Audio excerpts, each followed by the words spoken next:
The following program is brought to you in living color on NBC.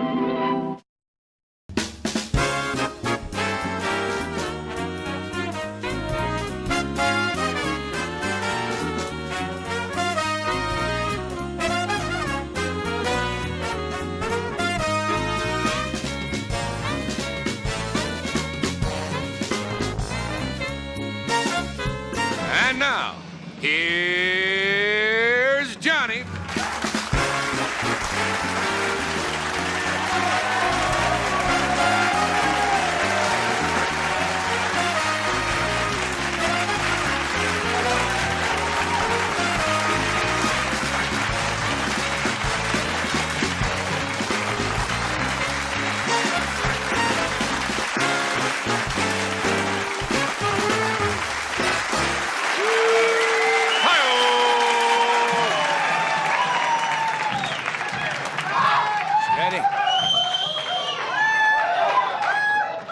This group is hiring a kite. It's easy to when to applaud, we have a sign. The trouble is now, knowing when to laugh during the monologue. Why don't we get a big sign, Fred, that says, laugh? How was Hawaii? You just got back from Hawaii? Loved Hawaii. Staying at the Monekuki Nikki Hotel there. Did you learn anything? Yes, sir, I did. Are you going to demonstrate later on? No, sir, I'm not. I hate to start...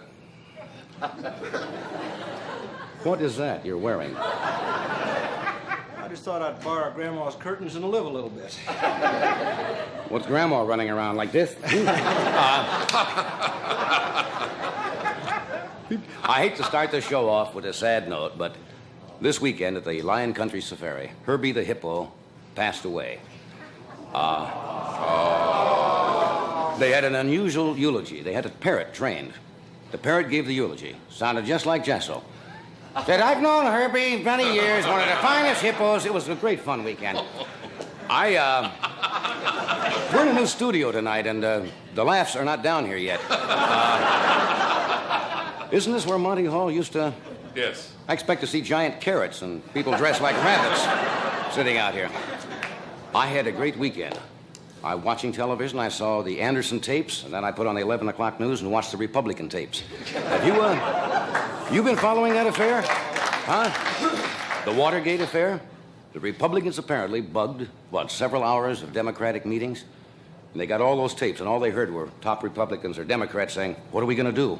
That's all they got. The Democrats also, thank you.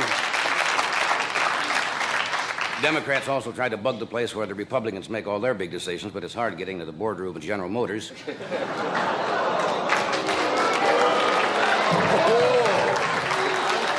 See, I go either way. It's interesting to see how these jokes go. They suspect Agnew might be involved, because on one of the tapes they heard somebody saying, testing, 1, 2, 4. Interesting to see how the political situation is going. You see the picture in the paper today of President Nixon meeting with Ray Charles, the soul singer? And the president told Ray Charles that he and Pat really love soul music. As a matter of fact, they have 2 copies of Glow Little Glowworm by the Mills Brothers.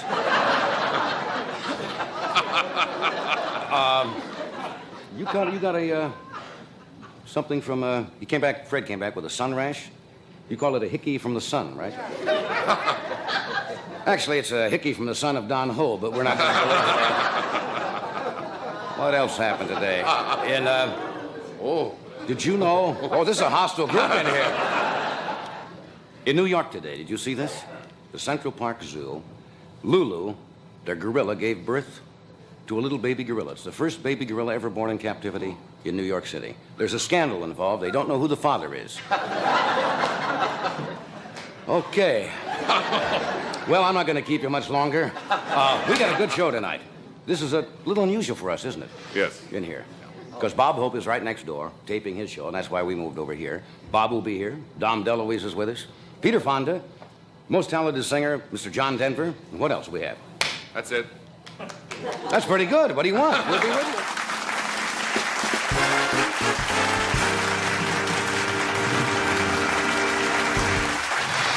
We'll be right back after a word from one of our sponsors. I don't know about you, but I want my makeup to look clean and fresh. That's why I switched to Natural Wonder oil-free makeup. It doesn't give me a greasy, over-made-up look because it's the first makeup without a drop of oil in it. And some makeups have this much oil. Oil-free makeup really makes you look and feel fresh and clean. If your makeup doesn't tell you otherwise, it's probably got oil in it. Mine's oil-free. Natural Wonder Oil-Free Makeup by Revlon. Beautiful.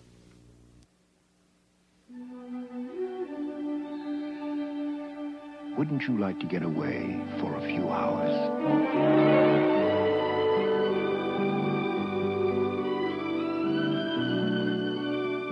A Beauty Rest by Simmons can help put you into such a deep, sound sleep, you'll feel like you've been away overnight.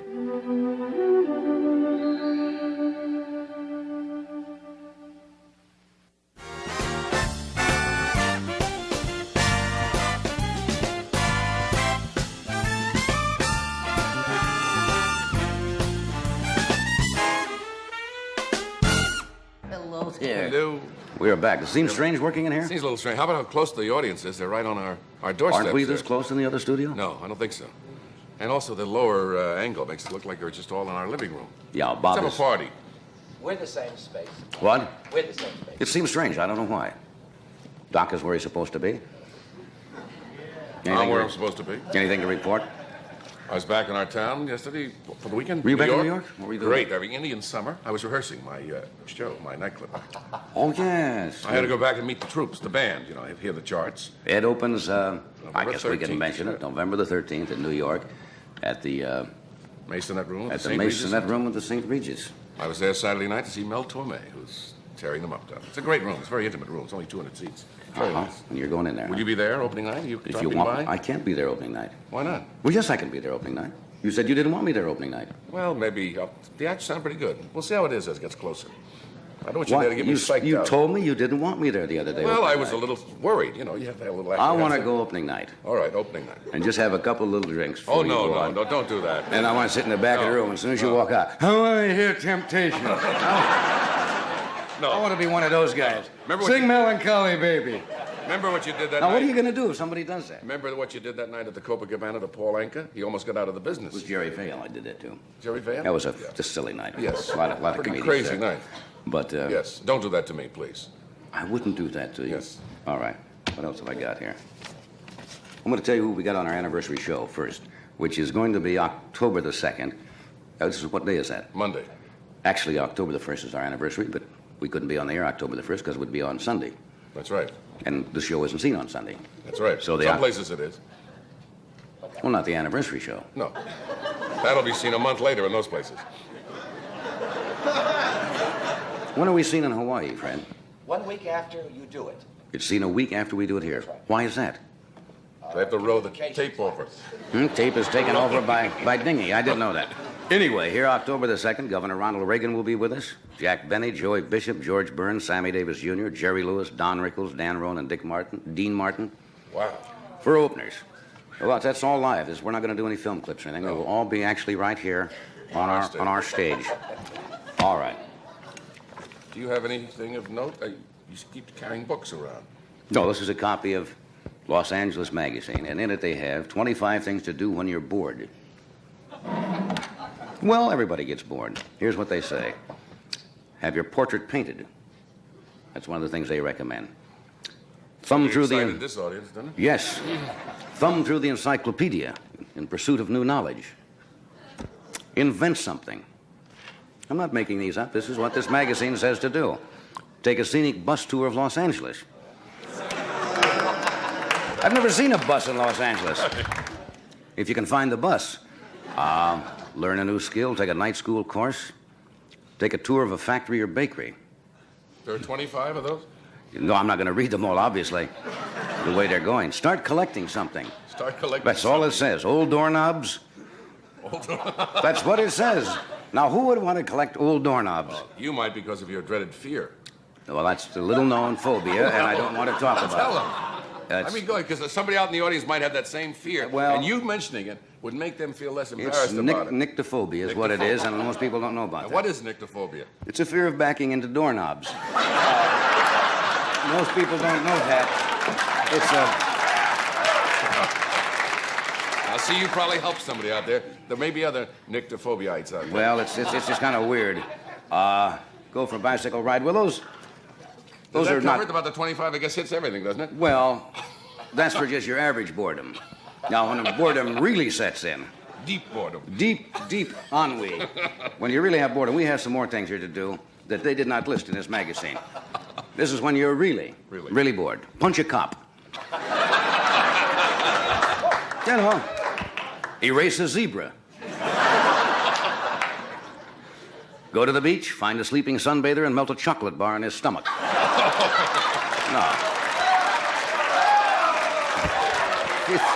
And a couple of chocolate streaks. Yes. Get a flavor straw and suck out your gas tank. Interview a meatloaf. Line your shorts with chapstick. Start your own ecology drive. Buy a tree and plant a Datsun. This is when you're really bored. Ride a skateboard through a car wash. Weave a potholder out of your chest hair. And the final one, throw prune pits at a shut-in. Those are just weird little things. No, come on now, don't encourage that. Don't encourage that kind of material. I got one of Doc's pills in me. You know, I just came back from Lake Tahoe this morning, and I'm a little flaky. Flaky. I worked up there at the, gee, that's beautiful up there. That whole Lake Tahoe, went up to the Sahara Hotel. It's beautiful, beautiful country. And Doc has something he takes when he's tired. Yes. Gives him kind of a lift. Yeah, you blink a lot, but you're sure awake. I don't know what it is. It's nothing. I don't want to give the impression that it's something illegal. It's nothing like that. It's a perfectly legal formula, isn't it, Doc? Yeah, there's nothing illegal about it at all. Come on now, don't do that. It's a little thing just when you're Feeling low. yes, and it doesn't bother you at all. It just gives you get a a little lift. you get a little hyper, you know. You know, you're the only one I ever knew that had nyctophobia. I have a lot of them, and I don't want to discuss them. You know some of them. Yes. Altrophobia is another one I have. Which one is that? Well, I'll tell you later. We'll return as soon as I think of what it is with our guest after we take a short pause for this commercial. All right, good doctor, some Hornet music, please. Oh, that's splendid. Okay, we're ready. Ladies and gentlemen, this is American Motors' new Hornet hatchback. Now, it looks like a sports car, it runs like a sports car, but it uses gas like a compact, and it costs like an economy car. And the Hornet hatchback gives you lots of extra room when you need it. Open the hatch, fold down the back seats, and load up. Luggage for your vacation, or wood from the lumberyard. It's great for young families with lots of things to do and lots of places to see. American Motors, new Hornet hatchback. It is some car. And only American Motors makes this promise. The buyer protection plan backs every 73 car we build. And we'll see that our dealers back that promise too. American Motors Corporation. We back them better because we build them better.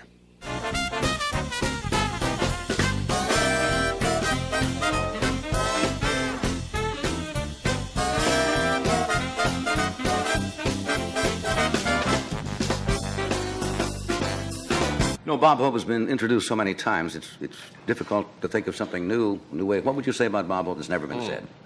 I would say, I've mentioned this before, that he has more class, I think, as a performer. Style. Than you're just a classy man. Well, he's with us. His latest film, Cancel My Reservation, opens Thursday, September 21st at the Radio City Music Hall in New York. Would you welcome Mr. Bob Hope? Yes.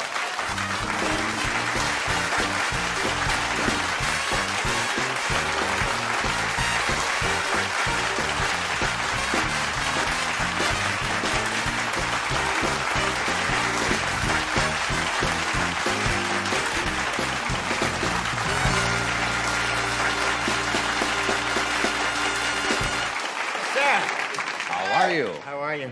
Very natty tonight. They make this stuff in all prices, don't they? I want you to know what they make on the upper floor at Hart, Schaffner & Martin. That's right. You've. How are you, John? I'm All right? fine, Robert. And you, my boy. Good, my pal. You Very look nice. very fine. You look good. I don't have to start off asking where you've been. I can tell you. Oh, Fella geez, sent where me a- I've been. Fella I've sent been me- home one day in the last month. Fella sent me a picture today. I got it in the mail. A fellow by the name of Dan Griffin. Yeah. Apparently you were at this place in Wisconsin. Yeah, right. And he sent along this picture. Oh, Huh? Get a close-up of it. Oh, come so on. I know where you were. Oh, my God. Egg Harbor, Wisconsin, right?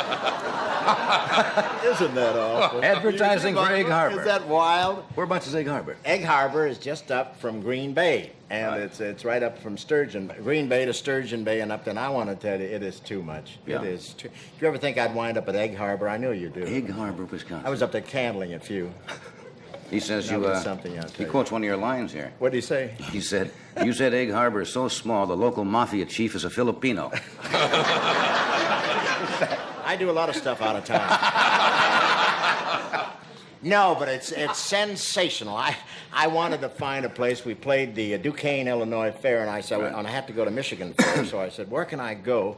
And I was talking to this guy, Harold Fuller, up in Green Bay, and he said, we got a house for you up at Egg Harbor. And we went up to Robert Cole's house, and it was fantastic, I want to tell you.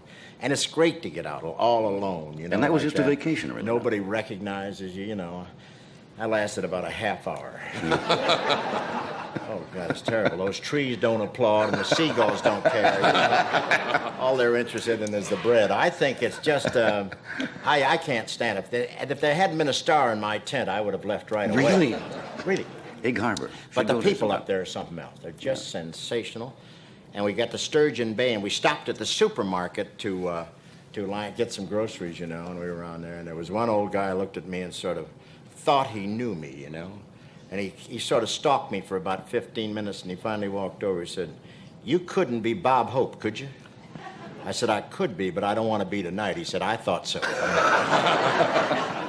Hey, this movie I was talking about, Cancel, But is that the it's one that beautiful. I... I got to tell you one Yeah. more line about Egg Harbor, because we don't get up to those places. And this is so beautiful up there in this lake. And we were there the third day. The mailman came around, and Dolores answered the door. My wife answered the door. And I was still sleeping. I was trying to pack in some sleep. And the mailman says, you tell Bob that we want to do everything to make him comfortable. And Dolores said, yeah, well, thank you very much. That's very sweet of you. And he said, we'll do anything, and just so he has a good time. She said, thank you. He said, could I say hello to him? She said, he's sleeping. He said, I don't want to bother him. I just want to say hello to him. They mean well. Isn't that pretty? Isn't that pretty? And I want to tell you, they watch you up there. everything? We took a walk around this town. There's nothing in the place. We had to take a walk to get that air. And you look in those windows, or they're watching the television. That's all they do. You know, they're watching you. You better be good, man. All righty. You better be good. You got a lot to live up to. I love Billy Graham on your show. Yeah, wasn't he Isn't he sensational? good? Yes. And we when did he about got 40 into minutes the with it. thing about playing golf, you know, and people whether they swear when they're playing with him, reminded me. I used to play with a guy at Lakeside called Dr. Erdman. He was a minister, but nobody ever knew it, you know. And if you didn't know him, like if I invited Eddie here to play golf with him or something, and we got out there after a couple of bad shots, the guy swore a couple of times, duty, son, blah, blah, blah, blah, blah. About the fourth hole, I'd say, Party Erdman, he's a minister.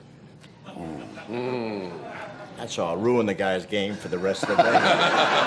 Oh, I'm sorry. Yeah, I'm very sorry. I'm always sorry. Psyche But Graham was too much, wasn't he? Oh, and you kept him on. You kept bleeding him. No, he was very He was good. brilliant that night. Did you see it in Honolulu on your surf? They don't have those things on the surfboard, huh? Oh, God. It was just great. Just marvelous. This picture I mentioned, Cancel My Reservation, opens at Radio City Music Hall. Is this the first time you've opened First time Radio I City ever Music played Hall? Radio City Music Hall, because usually, for the last 25 years, we went into the Paramount. They finally tore the Paramount thing down and put in some kind of a restaurant or something. And so we're going into the Radio City Music Hall, so you're going to be famous. That's right. I have a small, very small mic. We did everything we could for you. I haven't seen it at all. We have a film clip from it.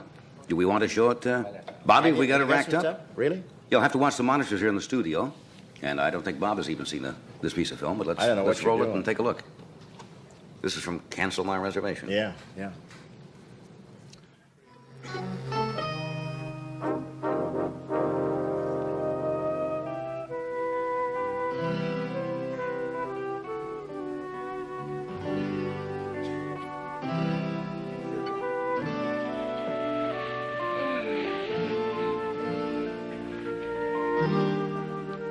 Careful, partner. You don't have your brand on that yet. You're alive. Only one of us is gonna be if you make another move. Who are you? That's my question, stranger. I ask you first. But I got the gun. Don't you know it's against the law to carry a concealed weapon? I'm not wearing anything to conceal it in. Sure, one thing. You have to let the horse know who is master.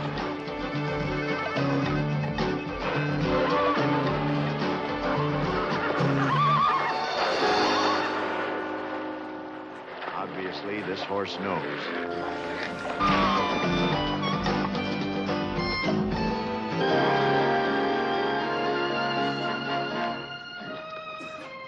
Don't worry, we'll make it. Glad you're in good condition, honey.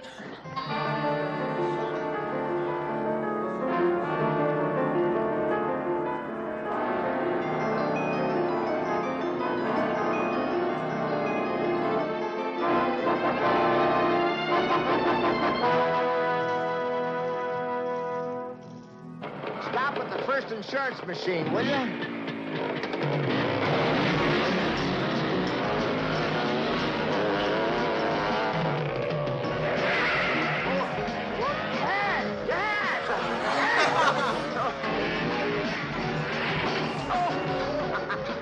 Yeah, we can pick up my stomach on the way back.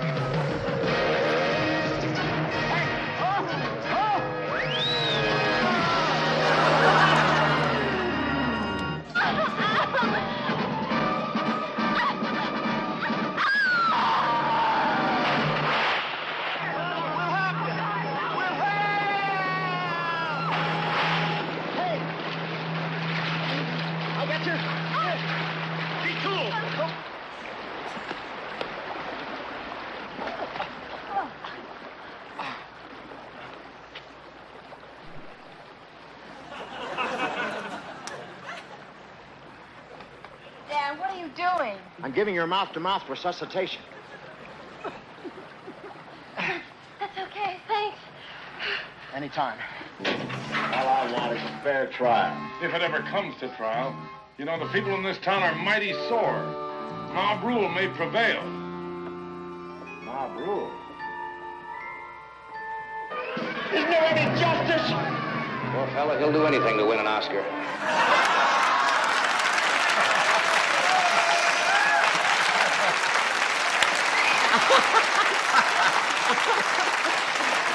How about that, Isn't that great? Finally made it into a Bob Hope movie. Gee, that's funny. That's funny. We just. That's a Hey, you did some fine cutting there. You took out all the punchlines. Didn't want to tip off. Who did that? The Gillette people or something? No, it was fine. That's fine. I'll just give you a little rough. It's sort of a Western cat and canary. That's what it is. Yeah. How much do I? I've never brought this up, Bob, but how much do I, having not done picture work, do I receive financially for that kind of? I mean, Radio City Music Hall. I mean, after all. You saw it. What do you think you're worth? Sorry, I asked. Let's move along. Let's move along after that one. What's the first picture you ever made? The very first. The first picture was a big broadcast of 1938. 1938. Yeah. Right. I was 3 years old. Yeah. W.C. Fields and quite a cast. Yeah. Martha Ray, Dorothy Lamour. Do you remember it at all? I mean, and it was something else. I tell you, 1938. How old were you? How old were you? 1938. I was. Anyway, let's not get into that. I was 13 years old. It was beautiful. There was nobody out here, but Crosby had a ukulele, and he was going steady with the Ramona. And there was nothing around here but a few Indians waiting for John Wayne to show up. Early days out here. We're going to cut away for a second? All right, we'll be right back. Stay with us. You can wait till we get a big laugh before you go off, you fool. Nervous fingers. Now, we'll take a brief pause. That's what we're going to do for this message of interest. Brief pause. What do you think of these boots? They're nice. No, really. They're really nice. They're Florsheim, you know. I didn't know. Best fitting boots I've ever owned. Right. Is that kidskin soft? They're even lined with kidskin. I'll take your word for it. Would you pay $50 for them? Yeah, sure. I paid $39.95 at Florsheim. Now that's value. Believe me, I don't throw my money around. I believe you. The Sultan by Florsheim, $39.95. Which glass would you rather drink from? 2 new glasses. We washed each one 10 times. The glass on left in a leading automatic dishwasher detergent. Glass on right in new formula Calgonite. Glass on left has visible residue. Calgonite glass is clearer. Because of Calgonite's exclusive new formula, your glasses can be cleaner than they are now. Look again. The choice is yours. Which glass would you rather drink from?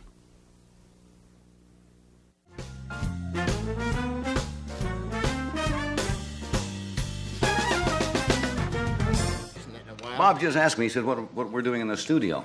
That's funny. The reason we're in the studio is because you're doing your special next door. We moved over here. Oh, that's sweet of you. Yes. No, we're over there filming David Cassidy for our next show. Is he on and the Carpenters. And when we does have that a play? fellow October called sometime, doesn't it? October 5th. October 5th. And we have Mark Spitz coming down next week to do it, too. How about him? Hey, that is You- great. you That like is it? great. How about that Mark Spitz? 7 You know, he's gold half medals. man, half fish. Nobody realized the bottom half is fish. You know? What's he going to do with it? Is he going to work on a sketch with you or what? I don't know yet what we're going to do. We got to Should talk be to him, interesting. do what he wants to do. We may do a Tarzan thing. You know, we'll do what he wants to do. Where's the 500-pound gorilla sit? Any place he wants to. No, but you know, you got to make him feel at ease because he's going to walk in. He's got more medals than Jessel, you know. Yeah, that's a remarkable achievement. You seen though. Jessel's medals, huh? He makes Westmoreland look like a draft dodger. Well, show business is his life. Hey, you were talking, Freddie said he just won a bet about you because he was talking about the big broadcast of 1938. Yeah. That is the picture in which you sang Thanks for the Memory, and then they made a movie called Thanks for the Memory after that. You know, I thought I was a comedian, and in that picture, they took me right to a bar set with Shirley Ross. I sang Thanks for the Memory, and that's the thing that kept me in pictures. Otherwise, I'd have hit the thing back to vaudeville and Is that true? Broadway. I mean, because that was such a hit? Freddie worked. We worked together in the Follies, you know, 1935 and 36. 35 and 36. Freddie was sitting right like that, saying no to me. Right. When did you Follies with decide? Fanny Bryce. And then I did a picture called Thanks for the Memory, where I sang... To Shirley Ross. What's it? Two Sleepy People. Two Sleepy People. I remember that. Thank God for you. I wondered what the hell you did. I want to ask you, I've never asked you before, Man, and this may sound like a dumb question. All right. But I don't think I've ever asked. What age were you when you decided that you wanted to be a comedian? You got laughs. Yeah. Were you young? Was it in school? No, I don't know what happened there, but I found out that was where all the money was, being a comedian, you know? And then I started doing my single in Newcastle, Pennsylvania. I was doing a dancing act. And the guy asked me to go out and make an announcement about the forthcoming show, and I said, next week is Marshall Walkender's Whiz Bang Review. He's a Scotchman. I know him. He got married in the backyard so the chickens could get the rice. That played good in Pennsylvania. You remember that joke? Yeah, and they laughed, you know. So the next day I said, yeah, Marshall Walken did the same joke, and I said, and he killed his wife because he bought vanishing cream, And that played very well there, too, yeah. Had a better delivery in those days. But that's interesting. Right there, I got laughs, and I said, wait a minute, this is pretty good. So I started breaking in my act, and I went to Cleveland. I got a brown derby and a cigar, and I walked out, and I'd play for any place, and I got $5 a night, you know. Then I ran out of grocery stores to play there. I went to Detroit, and I started playing around there for $5 and $10 a night, and I made a lot of money last weekend at the Michigan State Fair. A real lot of money, you know. And it just made me think of how in 1928 I was staggering around Detroit trying to make $10 a night, you know. And then I figured up just before I walked down for the fair last weekend with the taxes and everything, I'm making about the same kind of money today. That's it. Wow. It's true. That's interesting that you would go from dancing telling jokes because Jack Benny was essentially a violinist, and he started telling jokes along with the violin playing, and then went the other way. Also a floor walker. Yes. Follow me, and the guy said, if I could walk like that, I wouldn't need the talking powder. Remember that joke? He's beautiful, doesn't he? He walks like he's wearing Liberace's dancing belt or something. He's pretty. Just a little minty there. Hey, you mentioned when we go back to New York, they're going to have a special day on the 21st, and the mayor is going to be there. Yeah, that's what Mayor I Lindsay. understand. They're having a special day at the Radio City Music Hall. Yeah. Nice, huh? Right. Nice. And I'm going to Tyler, Texas on October the 13th for the East Texas Symphony. And, you're kidding. How about that? Wichita, Kansas, I'm going after that. The next day to Wichita, Kansas for another benefit.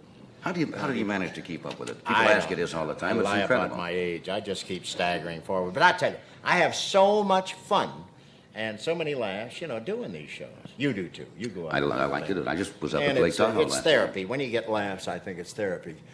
I'm not getting too much here tonight, but I figure you're able to nap because I've seen you. Yeah. You can get in a car and during the show.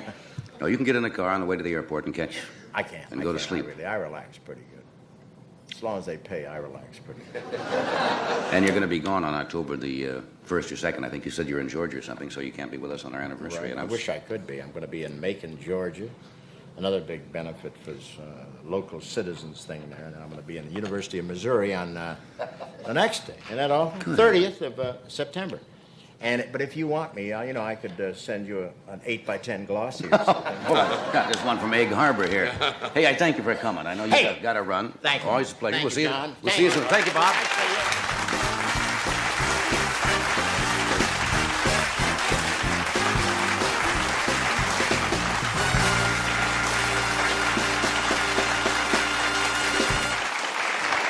What a man.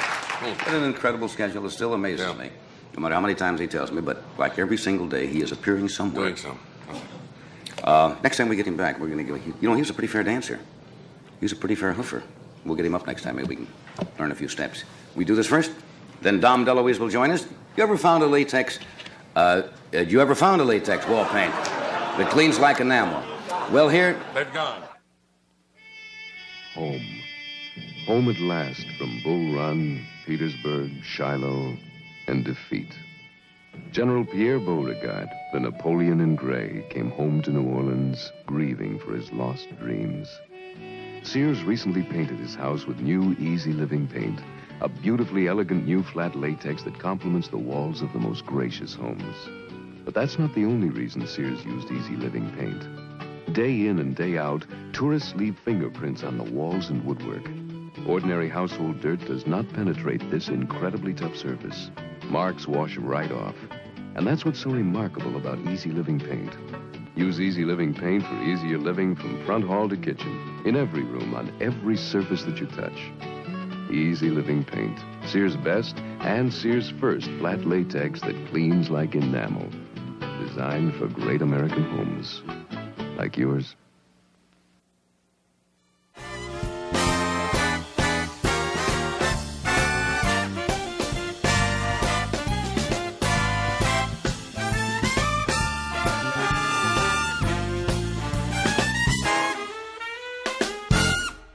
Before Dom comes out, I might mention tomorrow night's guests. We have Don Rickles with us, Dionne Warwick and Hal David, of course, who collaborates on all that great music with Burt Bacharach, Pat Boone, and Dr. Irwin Maxwell Stillman. Can you see Rickles and Dr. Stillman? That ought to be. He's a very funny gentleman, most talented. He will be appearing regularly on the Dean Martin Show this fall. Would you welcome our good friend Dom DeLuise?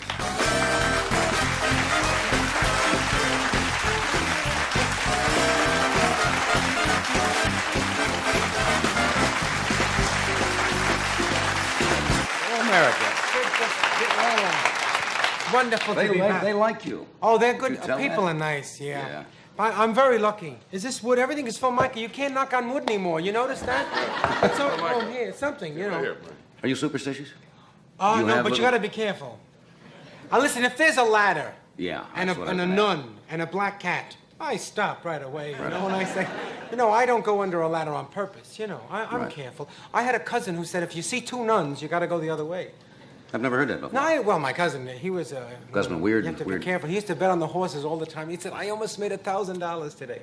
And you see, he meant if he had the money, he would have bet on this horse, And black cats don't bother me particularly. I always like to see a little white spot on them, Then I know they're okay.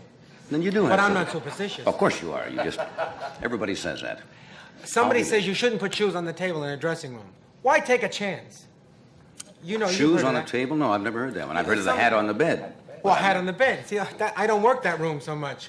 You work the shoes on the table room. I didn't know. Tables. You got to be careful about that. How have you been?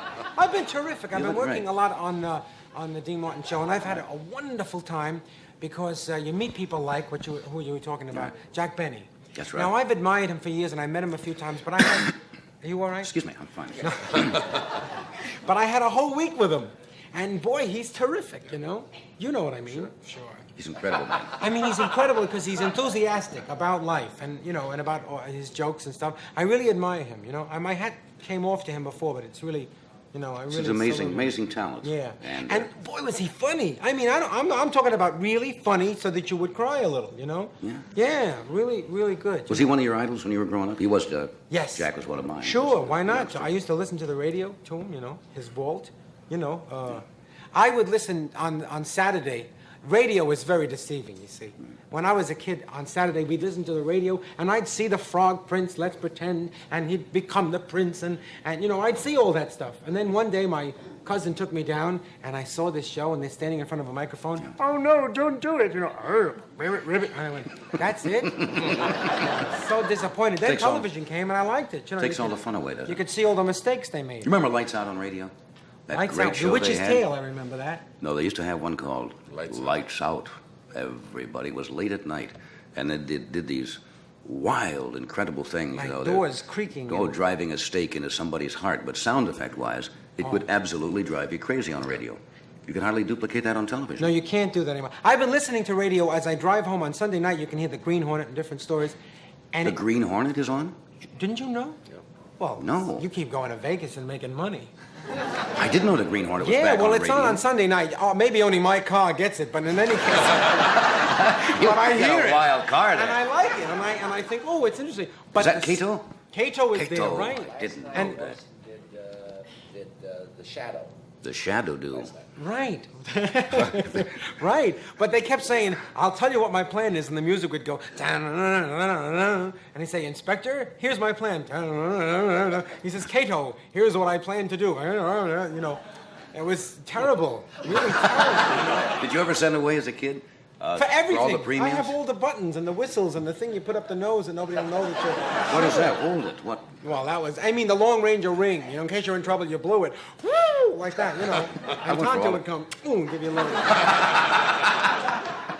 You know. Yeah, that's crazy. I loved being a kid because I loved to send away for things, for free things, you know. And wait at the mailbox. Yeah, they only lasted as you open the envelope and it said, oh, and it would break. You know? But you loved it. Oh, look at this. It's a wheel that you could hold. I don't know what it, you know what I mean? They sent you nothing. Didn't you ever get the Orphan Annie decoder pin? Right, Sure. all Remember of that stuff. And give you a message Oh, at and the you'd end sit of there and they'd give you the secret message at the end of the thing, and the message would be, buy Ovaltine, which I thought was kind of a hokey trick to do on an 8-year-old kid. But wasn't it exciting, though? See, now my thrills and chills are harder to come by. Yeah. What? But when I enjoy them, I enjoy them. I tell you one thing that happened. Can I tell this? Sure, you can tell anything you want. Let me ask my conscience if I... Yeah, no, this is... You asked yourself? Sure. I don't know, because I was there. The marvelous thing about my son is that he's mine, you know? Well, I'm saying that as a sentimental father. I really like that. And we were living on the beach for a while, and the beach was being taken away by the ocean. The ocean had a storm, and it was saying, give me the ocean, give me the thing. And it just took a big chunk out, you know? Now, we had steps coming by this house, and then would come sand. So like that, you see? You'd walk down steps and then go. So the ocean came, took some sand away, and then I had to build 2 other steps, you know. And I built them, see? So they were my steps, even though we rented the house. Now comes the storm again, and it took about, I don't know, another 6 feet from the ocean. Just took it away. So these steps are hanging, and I jumped down, and I was going, I'm going to get the... I took my clothes off. I was going to save my steps, and my 6-year-old son said, don't go out there, Dad. They're just steps. I said, but they're my steps. And he said, this is the sad part. It's not touching. He said, they have no life, Dad. Oh, you know the Jewish word kvel? Kvel. All over. Yeah. I was kvelling a lot. My steps went out, but, you know, I lost them. But they're not. I thought that was a nice thing for him to say. You know, that was a real joy. He's for me. 6. Yeah. That was like a button that you get in the mail for me. Do you get all the parents' books, you know, that how to you know, raise your child and talk? Yeah, to sure. They're terrific. Yeah. I told my son, I said, I'll never hit you again. Of course, I read books, and I know that you shouldn't hit. And I said, and you have to be very careful with me, because I'll just tell you what I want. You'll go to your room, you'll listen, punishment, like a grown-up. The other day, I have one little boy, about 9 months old, like this, if my son lets him live longer. You know, you got to watch sibling rivalry there? Little sibling. He picked him up, and from the back, here's what I saw. I just saw, here's the baby, and I saw a bonk. And then I saw his face, and he was consoling the 90-month-old, and he was saying, you'll be all right, you'll be all right. But the big smile, and I said, as a good, compassionate father, go to your room! Exercising control. Yeah, because, and then I suddenly said, oh, geez, that's not good. I swatted him as he went by, lefty, I says, what did he learn? To scream and yell and hit, Right. So Were I you said, spanked as a child? Yeah, from the back of the neck, my father would just go, paw, Well, my father was terrific. Yeah. A good hitter. He once gave me a dime when I was about 14 years old, and I said, he was going to go hunting. My father was he went like this if he wanted you.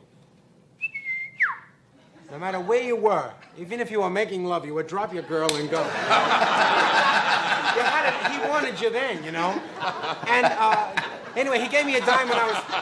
You drop your girl. Well, whatever you were doing, he wanted you, He was a tough guy, He was very tough. He used to, at home, the general tone was, I'll give you the tone, be careful. Get out of the way! No more! That was the general...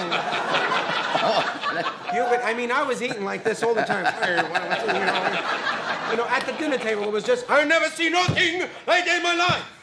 That was just Christmas, Then when he got excited... Was he born here, or is he from... Yeah, oh no, he was born in Brooklyn. And then when he was 2 months old, his mother took him back to Italy. And that's when he learned Italian.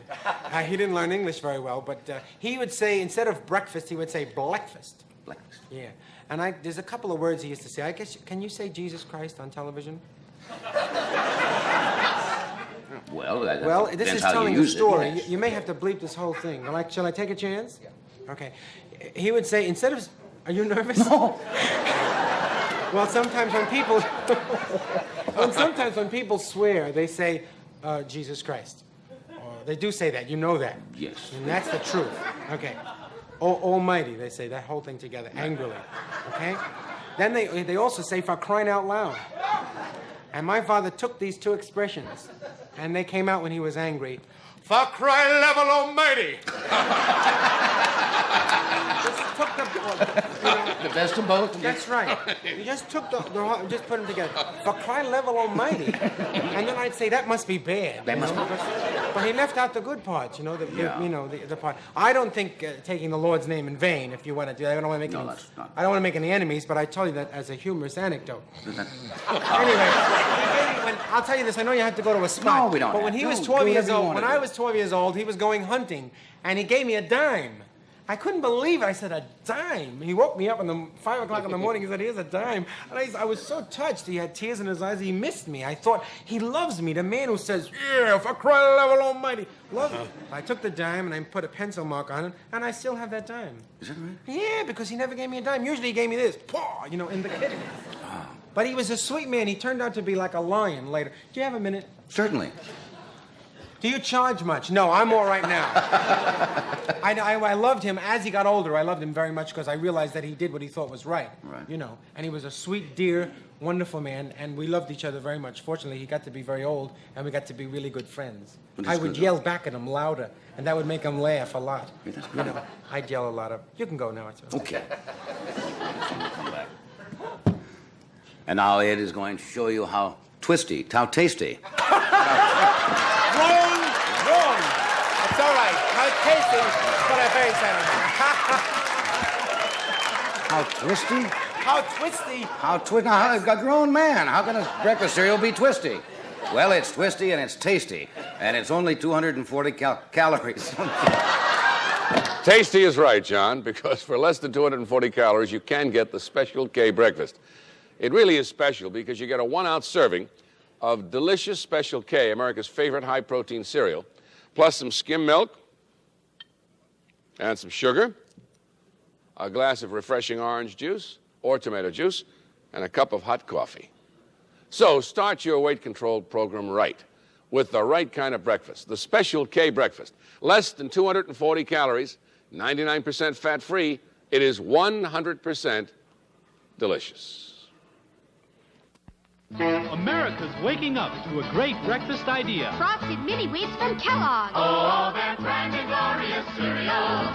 Make them golden wheats. Oh, they're all American sugar or cinnamon frosted mini wheats. brown sugar frosting. Or brown sugar cinnamon. And a great little size. And fortified with 4 essential B vitamins. Oh, they're all-American sugar, cinnamon, frosting, mini wheats.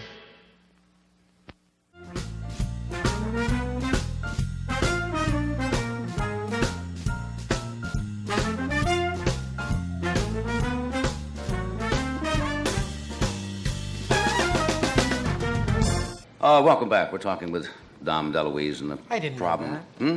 Oh, and you were Yeah, going to say of raising the problem children. of Has, raising your, has your children. son come to you yet, like all children do at that age, when they ask the questions like, "Where did I come from?" and so Oh, forth? sure. My I kids told are pretty them right well. away. I'm pretty well grown now, and I forgot how you go through Oh, that.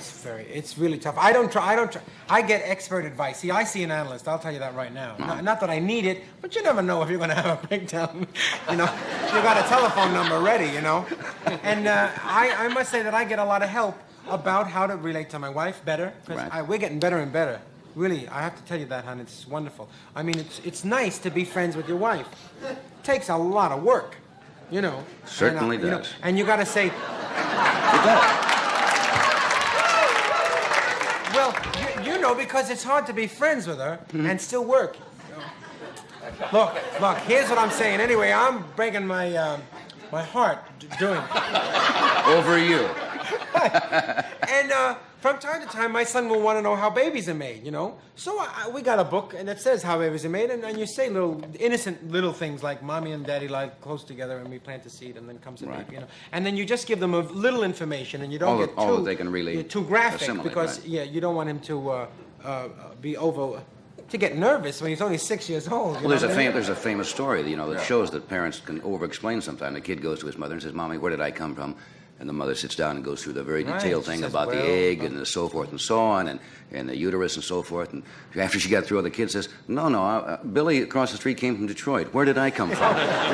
So you over-explain too much before the kid's ready. There's more truth to that, because they really don't want that much information. You know, slowly. And by the way, I will be very honest with them, because, see, I tell you, I don't know how many of you knew where you came from when you were 12. But somebody told me on the corner what possibly my mother and father had to do to conceive me. And I said, "Don't you dare say that. My mom and dad would never do that." And they said, "Well, what do you think that, you know?" And I said, "Well, that's just an eggshell. That's, you know, 12. Do you understand?" I was going to become a priest, but then I found out that you didn't, that wasn't eggs, so I got married instead. Well, why not? That's a good enough reason to get married. Well, and for that reason, I think that the kids should know, and I think it's as a they wonderful ask, and as their mind is capable of understanding that, you tell them and tell them honestly. I saw a show the other night in which a doctor was talking to somebody. I think it was on the David Susskind show, and he says parents often make a mistake when they say the baby is in the mother's stomach, and the doctor says don't say that, because that is really not true. He says you can say uterus. You don't have to explain in graphic detail. You just say it's near the stomach. Yeah, but he said that's wrong also, because that gives it gives the wrong impression. But you hear that all the time. Right. My son always asks wonderful questions like, "What does that mean, Daddy?" And around our place it says "wanted alive." You know, there are a lot of children driving. Post, yes. So you have to go into the thing, "wanted dead or alive" is a thing they had on you. And I try to tell him as patiently as I can about the world. It's so big, and it's been here such a long time that they have to have so much information. He's only 6 years old. He's got a lot of information already, you know. Television does that to kids. You know, they're so much more aware of what's going on in the world because they see it every single day. The only thing my son asks for now is that he wants a monkey and an elephant. A monkey and an elephant? Yeah, for some reason. How do you handle that? Well, I handle it like this. No. I look at him. I think that's direct. You can't have an elephant. You know, who's going to walk it? And where? Curb your elephant. I mean, that's kind of weird. Yes. I can't do that. No. Sometimes you just say you don't have to always give a reason. You know, just say because it's my house and it's my house and I'm bigger than you are. Right. When my son threw my big son threw my small son on the floor, you know, I said to him, "That's not allowed. That is not allowed. I'll get you a doll. You can bang the doll around, but you cannot bang your brother around. It's just not allowed." That's reasonable. You know, if anybody banged you around, I would be very mad at him. Right. Then he kind of listened, and I said, it's not allowed. You sound like you're a good father. Sincere. That's right. Also, I give a whack from time to time that I don't mean to, but it comes out. That's not going to warp him, you know. No. The Tonight Show will continue in a moment after this word, so stay tuned. Hey, I got it out. They were close to one another, yet they never met. It seemed as though they had nothing in common. Dubonnet is soft, smooth, refined. Ginger ale is just ginger ale. And ice, merely frozen water. But when they met, something magical happened. The French wench was conceived. Some people think Dubonnet is a drink for little old ladies. Have a French wench and see. This table was beautiful once, but look at the wax buildup.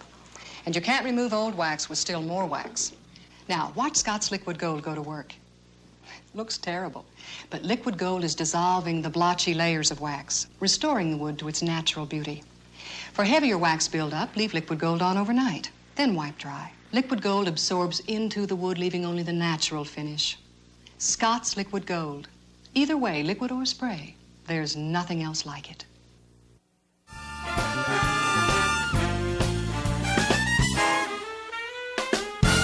John Denver is one of the most, yeah, you can applaud for our band. Good guys. Doc Severinsen, boys. Thank you, boys. John Denver, who's coming out right now, is probably one of the most talented songwriters and performers in our business. He'll be appearing at the Greek Theater here September 21st through the 24th. This is his latest album, Rocky Mountain High. Would you welcome John Denver? Hey, John? Thank you. Be sure it's true when you say I love you. It's a sin to tell a lie. Millions of hearts have been broken just because these words were spoken. I love you, yes I do. I love you. If you break my heart, I'll die. So be sure it's true when you say I love you. It's a sin to tell a lie. Cross my heart, I hope to die. I never, never, never tell another white lie. Took my little girl out on a date last night. Next to her, brown and curly hair, I looked all right. Now I'm between the devil and the deep blue sea. Cause I said, baby, you look good to me. I told her I loved her, but oh, how I lied. And now she's getting set to be my blushing bride. If she leads me to the altar, I'm sunk. Cause I can't tell the preacher I was drunk. So Lord have mercy on a no-count sin and give me one more chance to let another guy win her. Cross my heart, hope to die. I never, never, never tell her one more time. I'll never tell another white lie. Vodo-de-o-do.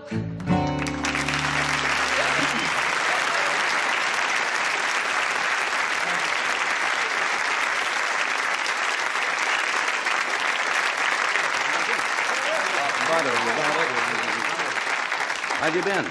Very fine, thank you. I remember your last time here you did a song about Toledo. Yep. Right?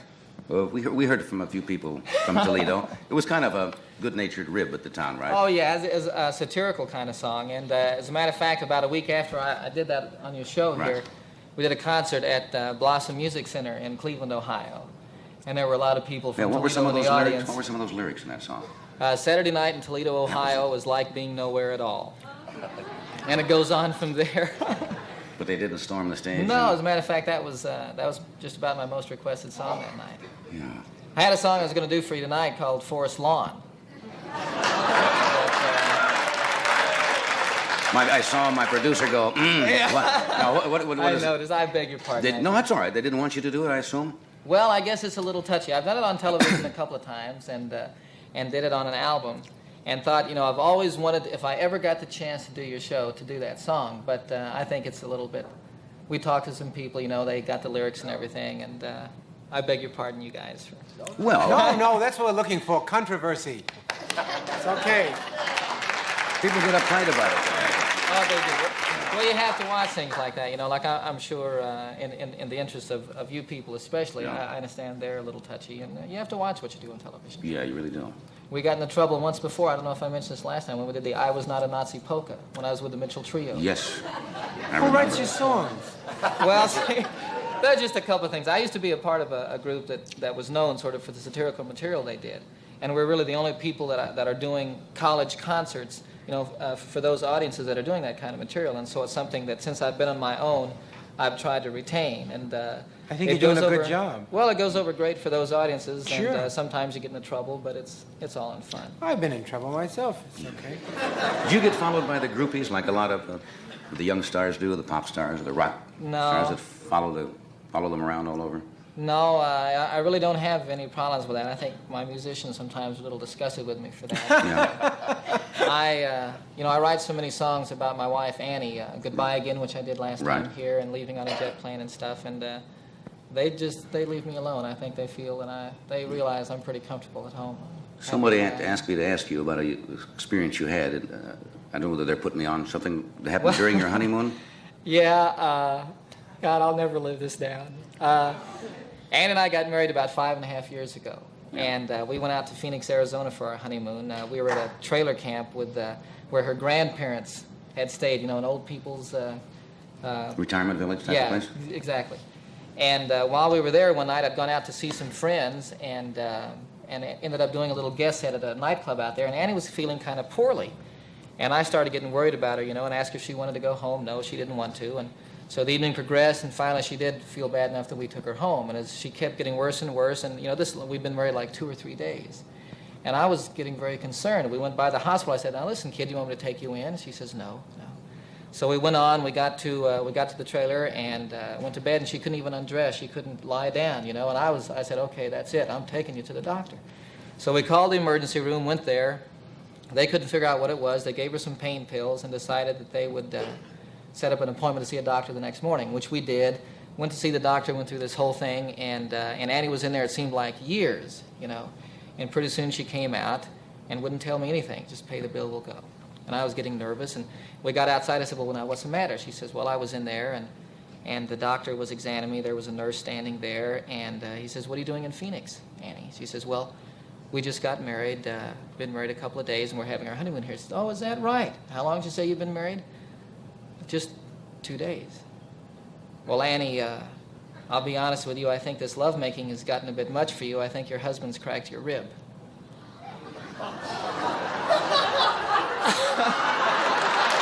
The new champ and the winner.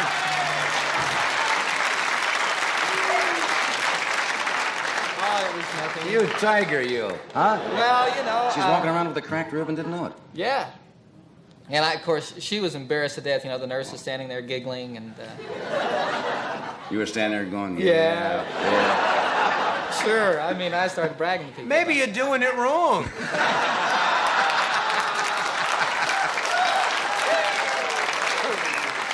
That's fun. I never thought about Funny that. story. Hey, we've talked about this on the show before to other people. Everybody, there are probably more amateur songwriters in this country. Yes, sir. Everybody thinks they can write a song. And they sit down and they send it away to be published. And, of course, they can get it published. Does it come easy for you? No, sir. It's really... every once in a while a song will be kind of easy, but they're very few and far between, when I get the mood to write a song. And though I think what reputation and whatever I have is based mostly on having written songs like Leaving on a Jet Plane and Follow Me and stuff, they really are very few and far between. And I consider myself primarily a performer, an entertainer, There are a lot of singer-songwriters around today. It seems, that's really the kind of music that people are interested in now. Right. But there aren't any other ones that would do things by other artists on their albums. Nobody does It's a Sin to Tell a Lie anymore. Right. That's such a great song. Oh, it's a wonderful song. And but I like to write songs. I really feel good about having that avenue of expression. This is the next thing you're going to do for us after we do this is your new single, right? Yes, sir. Is this one you wrote? Yes, sir. I wrote it in January, and the single is called Hard Life, Hard Times. But when I wrote the song, the way it is on the album, it's called Prisoners. It's about prisoners of war. Good. Love to hear it when we come back. Okay. All right. We'll do this first. We'll be back with John Denver, Dom DeLuise, and Peter Fonda will join us shortly.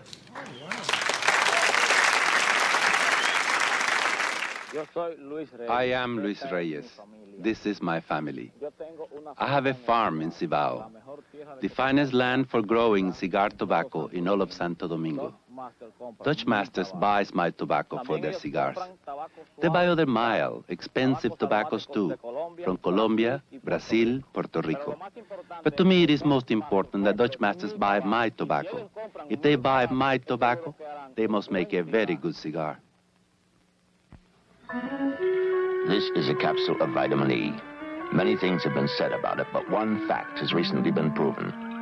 Vitamin E applied to the skin can help prevent perspiration odor. The Menon Company has put this discovery to a very practical everyday use.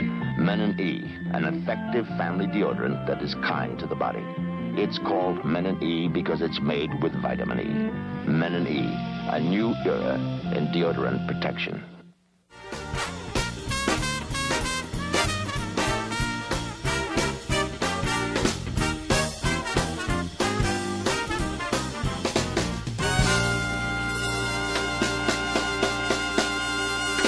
Right now, here's John Denver to do his latest single, Prisoners. John?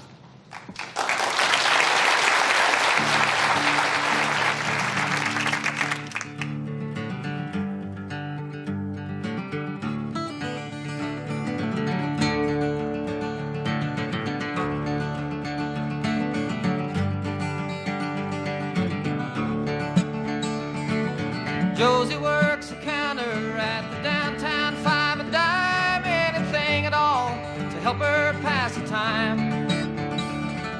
My mama keeps a baby, my grandpa rambles on about the good times playing in his mind.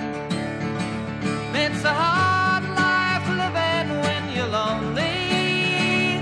It's a long night sleeping alone. It's a hard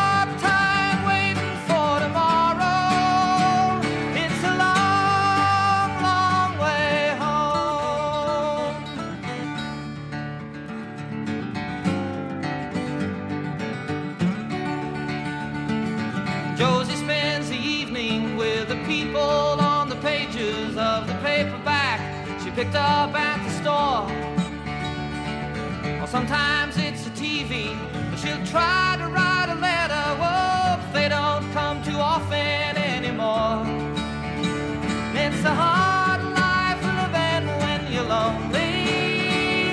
It's a long night sleeping alone. It's a hard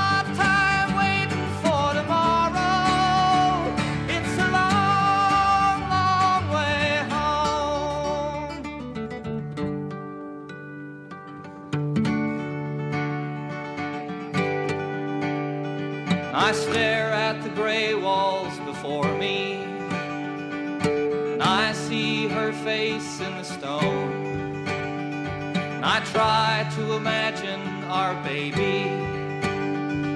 I wish they would let me go home. And I wish they would let me go home. And it's a hard life living when you're lonely.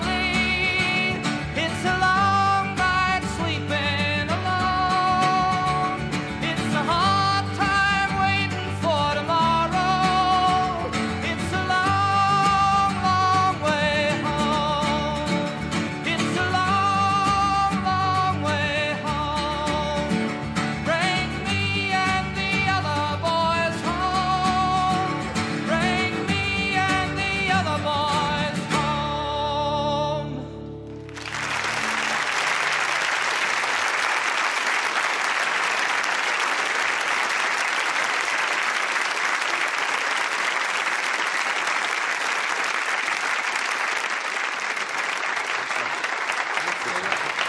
Peter Fonda will join us after a word from one of our sponsors. We'll be right back.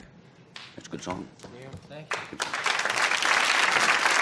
You know, Doc, now you can look a lot, feel a lot, the way you really are inside. Well, are you trying to tell me I don't know what I'm something, trying to Mr. tell you. McMahon? I don't know what I'm trying to tell you, but most of all, that's just the philosophy behind Johnny's new clothes for fall. You mean like that great-looking window pane plaid number? Yeah, look at that. Pure wool with rich suede accents. Coordinated shirts and ties as well. Look at that. Say, Ed, is it raining? Not yet, but when it does, you'll look good in Johnny's new Hartley raincoat. And when the sun shines? Ah, you step out in this lightweight Heather twill suit made from Klopman's two-way texturized stretch fabrics. Next up, Johnny's rugged new velveteen sports suit with full trousers and battle jacket. I'm telling you, it's ready for anything. And you know, Doc, this is just part of Johnny's new fall wardrobe. Great looks to make you feel great, and at prices that won't make you feel small. At fine stores throughout the United States and Canada. From the one nearest you, just write Johnny Carson Apparel, Buffalo. Buffalo? Yeah, New York, 14240. Oh, I see.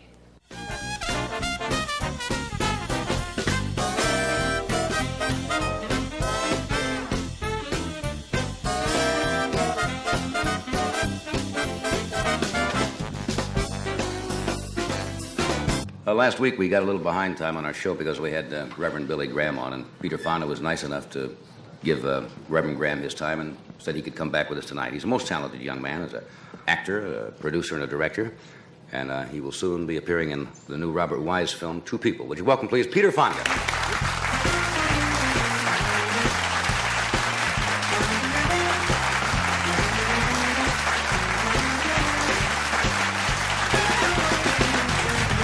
I never did get a chance to thank you the other night when we had Billy Graham on. It was very nice of you to give up the time there. We got behind schedule. Well, that happens. You know, he's a very fascinating person. Yeah, he was. He's a filmmaker, too. I've got to give filmmakers time. That's right. He does produce quite a bit of films. Mm-hmm. I was going to ask you a quote last time. We'll talk about it. Orson Welles, I think, in the quote was, "Every actor in his heart believes everything bad that's ever been printed about him." I was going to ask if you believe that. I know a lot of actors do. Yeah, sure. Why not? Do you? Take the worst, you know, and then build from there. Lots of bad things are always said, and lots of good things are said, too. Unfortunately, I think we go overboard on both sides. An actor takes too much of what's good said about him and tends to let that weight his head down, or bad and tends to hide. Right. You ever answer the critics if they say something unkind or untrue, or you just ignore it and... Occasionally, I answer them in the shower, you know. Singing in the shower. I know exactly what you mean, yeah. Yeah, it's better to sing in the shower when you don't know how to sing, and if I don't know what to say, and it's really not a fair thing to come off to a critic if you...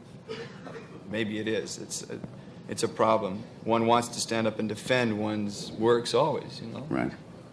But you can't really win with the press in the long haul anyway, so it's better just to kind of... You try to go out and give an interview, I suppose, about something you do, if it's a song or a movie or a painting, to explain a bit more of it, to make it more understandable. I occasionally get hit, and there's no way out. Excuse me, I don't mean to interrupt. I think the thing to do is to not be hurt by it so it doesn't affect your next work. I think that it's very hard not to be hurt by what a critic says, you know. If you have any sensitivity at all. Right. So I don't believe actors who say... You got to open up to perform and to produce, and then you've got to protect yourself from the critics. So it's a. I don't believe actors who say bad reviews don't bother me. Well, they've got to bother you. But I've heard people say that. They've got to bother if you're sensitive at all, because it hurts in what you do. You're made to be very vulnerable in front of the camera, and this is a camera, you know. Right. So, as an actor, you have to be a child again and build a whole new person, and that means you are literally undressed, psychically or whatever. Right. And to have somebody say, well, you know, he was adequate, or really, oh, God, that's the worst word. I'd rather hear somebody say he was terrible, he filthy-mouthed, commie radical. But adequate. I would die if they said I'd fall over dead. If they said that you were filthy-mouthed, commie radical? Yeah, because I get very hurt. I remember those words. I go, if a critic says something, I go, just repeat those words in my head. You know, and I shave in the morning, I go, it's terrible. I dwell in it. Do you enjoy your success? That may sound like a dumb question, but that you're known now for what you do as an actor. Have you found that your friends change around you when you become successful? Well, yeah, I guess I have noticed its change, and I've enjoyed it to the extent that I went out and made several movies after Easy Rider, directed them, didn't pay myself anything to do it, right. And paid for the film. Gee, I don't know. It's hard to say.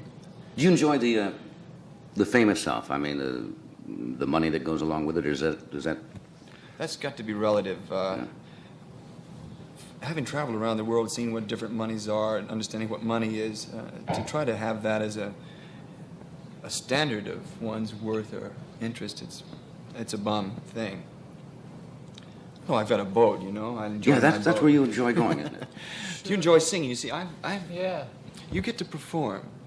Both of you get to perform out in front, and when I'm behind a camera, that's it. You know, if I'm just a director, I don't have any audience to bounce off of. You've got an audience here. You get immediate reaction when you work at one. You know, you don't have any of that stuff. But don't you get a feeling of accomplishment when you direct something? I'm sure you do.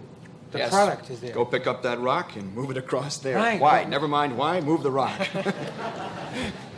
Jack Benny, motivation stuff. I asked Jack once. Jack Benny, I said, "What do you like most about being famous?" And he said, and he thought for a while.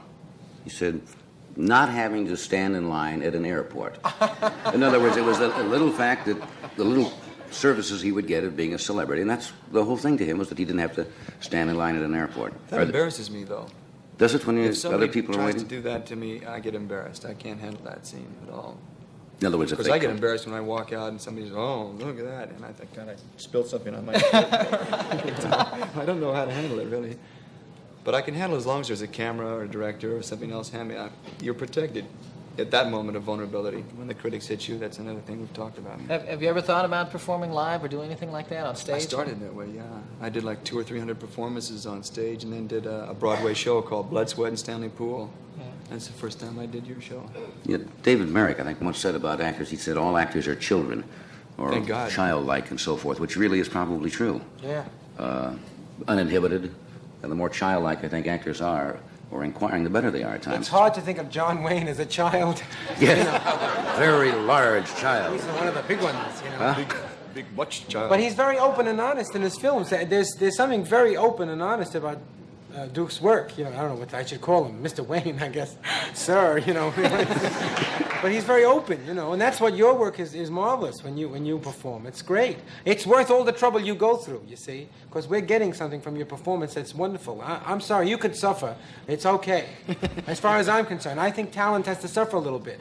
You know, they say that if you're talented, you're going to suffer. I suffer all the time. Sure. I'm suffering now. Are you suffering now, Dom? But it's true. You know, John, it's not... This job doesn't only have pluses. It has to have minuses, right? And you'll know your minuses, I'm sure. Sure. You're on the road or something like that doing concerts, you know, and it gets very lonely. It gets very lonely if you're trying to do something and you don't know if it's coming through. You don't know if you're getting across this thing. It's a part of you, you know. It's hard. I think that's very true. You know, I think that the thing you're talking about actors or artists or whatever being children is the fact that we're very open. We're influenced by everything that we see. Everything can touch you, and it might touch you a little bit more deeply than others. And so you feed that back to them so that they can get it also. Didn't you at one time, rather than be an actor, didn't you want to be a lawyer at one time, if I remember? Yeah, indeed. I figured that That was still one intrigue you? stage, you know, and this was another stage, and I could get more out of it on this stage. As a lawyer, I'd only have a small courtroom. You know, I just thought about the question you asked me about fame. I don't know how I relate to it on an outside level, but before we came on the show, John came over to the dressing room, looked in and said, hi, you know, and I really like what you're doing and all that. I thought, well, that makes it worthwhile. Then that's all right. Well, isn't that what all performers in the end result, you really want the acceptance of your peer man. group, Yeah. basically, your fellow It's all entertainers. security, isn't it? Boy, what a word security is. Do you have any goals now that Survival. you, say when you were 20, you want to be a lawyer? Have your goals at all 19. changed now? Or 19, you want to be a lawyer? Oh, yeah, you know, lots of them changed as I learned more about the world around me. You know, television, of course, was an incredible thing. I was born in 1940, so I was one of those TV babies. It was there, and suddenly all That's this like a information... TV dinner, isn't it? Yeah, I guess TV so. You know, baby. really. You can roll out my God, mind like it's wrapped in 1940, tinfoil. really? 1940. I was writing my name in 1940. I was just kicking a lot, you know. But you've got to change your views. I think you've got to change your views, at least, when you have more information about what happens around you in the world, not just in America, but on the planet at large. Now we've been to the moon, we can see the unit of the Earth. This has been immensely important to me, whereas my mind was very narrow about civilization and society when I was 20, say, even. And I'd had a lot of television. When I actually got out there to see what television was filming and could understand the translation, I had to change my viewpoints and become more humanitarian in order to survive as an actor, in order to be able to relate to everything around me. Right. You get away in your boat a lot, don't you? Remember, didn't you have a broken leg once on the show? You were taking off for somewhere and Yeah. With the leg still in a cast? Yeah. You asked me how I was going to do it. I said slowly. I got there, though. And you did it, too, with a busted leg. That's fascinating. We're going to take a break here, and we will be right back after this word from your local station.